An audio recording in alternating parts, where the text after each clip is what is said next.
عرب شریف میں 1922 سے پہلے ترکوں کی حکومت تھی جسے خلافت عثمانیہ کے نام سے جانا جاتا تھا۔ پوری دنیا میں جہاں کہیں بھی کسی بھی مسلمان پر ظلم و ستم ہوتا تھا تو ترکی حکومت اس ظلم کا منہ توڑ جواب دیا کرتی تھی۔ امریکہ، یورپ اور بڑی جتنے بھی یورپین کنٹریز تھیں، عیسائی اور یہودی، تمام لوگوں کو معلوم تھا کہ جب تک خلافت عثمانیہ باقی ہے ہم مسلمانوں کا کچھ بھی نہیں بگاڑ سکتے۔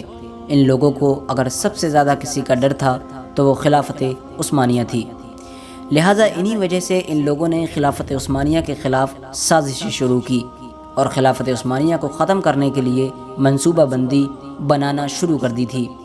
لہٰذا ان لوگوں نے سب سے پہلے ایک شخص کو کھڑا کیا جو دھرم سے کرسچن تھا، لیکن ایسی عربی بولتا تھا کہ کوئی بھی اس کے اوپر یہ شک نہیں کر سکتا تھا کہ وہ عربی ہے یا غیر عربی۔ اس شخص نے اپنا کام شروع کیا اور اس دور کے عربی مسلمانوں کو یہ کہہ کر خلافت عثمانیہ کے خلاف گمراہ کرنے کی ناکام کوشش کی کہ بھئی ہم لوگ عربی ہیں اور یہ حکومت کرنے والے ترک لوگ عجمی ہیں یعنی غیر عربی ہیں، تو ہم عربی لوگ ان غیر عربی لوگوں کی حکومت اپنے اوپر کیسے برداشت کیے ہوئے ہیں۔ لیکن اس وقت کے سنی مسلمانوں نے اس شخص کی ایک بھی نہ سنی۔ یہ شخص لانس آف عربن کے نام سے مشہور ہوا۔ آپ گوگل پر جا کر چیک کر سکتے ہیں اور اس کے بارے میں ویکیپیڈیا پر ڈیٹیل میں پڑھ سکتے ہیں۔ اس آدمی کی ناکامی کے بعد امریکہ نے ایک اور شخص کھڑا کیا جس کا نام ہمفرے تھا۔ ہمفرے کے بارے میں بھی آپ ویکیپیڈیا پر جا کر چیک کر سکتے ہیں۔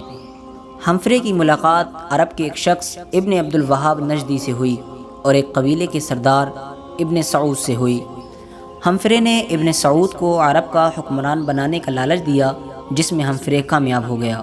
اس کے بعد ابن سعود نے اپنی فوج کے ساتھ عرب شریف میں ترکوں کے خلاف بغاوت کر دی، لہٰذا مکہ، مدینہ، طائف جیسے عظیم شہروں میں خونریزی شروع ہو گئی اور ابن سعود کی فوج کے ہاتھوں سے لاکھوں بے گناہ مسلمانوں کی شہادت ہوئی۔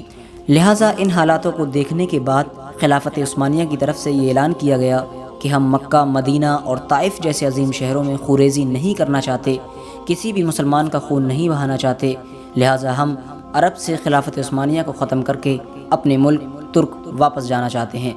لہٰذا اسی دن سے مسلمانوں کا زوال شروع ہو گیا۔ حجاز مقدس کا نام اسلامی تاریخ میں پہلی بار بدل دیا گیا، لہٰذا حجاز مقدس کا نام ابن سعود نے اپنے اوپر سعودیہ عربیہ رکھا۔ لہٰذا جنت البقیع اور جنت المعلیٰ میں جو صحابہ اکرام اور اہل بیت رضی اللہ تعالی عنہم اجمعین کی مزارات تھیں ان تمام پر بلڈوزر چلا دیا گیا اور ان کی تمام قبروں کو زمین سے ملا دیا گیا۔ اور آپ کو بتا دیں کہ حرم شریف میں جتنے بھی بڑے دروازے یا بڑی عمارتیں تھیں جن کے نام صحابہ یا اہل بیت کے نام پر تھے، ان تمام کے ناموں کو بدل کر آل سعود یعنی جو ابن سعود تھا اس کی اولادوں کے نام پر رکھ دیا گیا۔ لہٰذا یہودیوں اور عیسائیوں کو بھی عرب شریف میں آنے کی اجازت مل گئی۔ جس دن ابن سعود وہاں کا حکمران بنا، وہاں پر ایک بہت بڑا جشن کا انعقاد کیا گیا جس میں امریکہ، برطانیہ اور بڑے بڑے غیر مسلم جو دیش ہیں ان تمام کے حکمران شامل ہوئے۔ جس عرب کے نام سے کسی دور میں یہودی اور عیسائیوں کی بڑی بڑی سلطنتیں گھبراتی تھیں، آج انہی تمام لوگوں کی کٹ پتلی سعودی عربیہ بنا ہوا ہے۔ ان تمام حالات کو دیکھتے ہوئے ڈاکٹر اقبال نے اپنے ہی دور میں لکھ دیا تھا، وہ فاقہ کش جو موت سے ڈرتا نہیں ذرا، روح محمد اس کے دل سے نکال دو، فکر عرب کو دے کر فرنگی تخیلات، اسلام کو حجاز و یمن سے نکال دو۔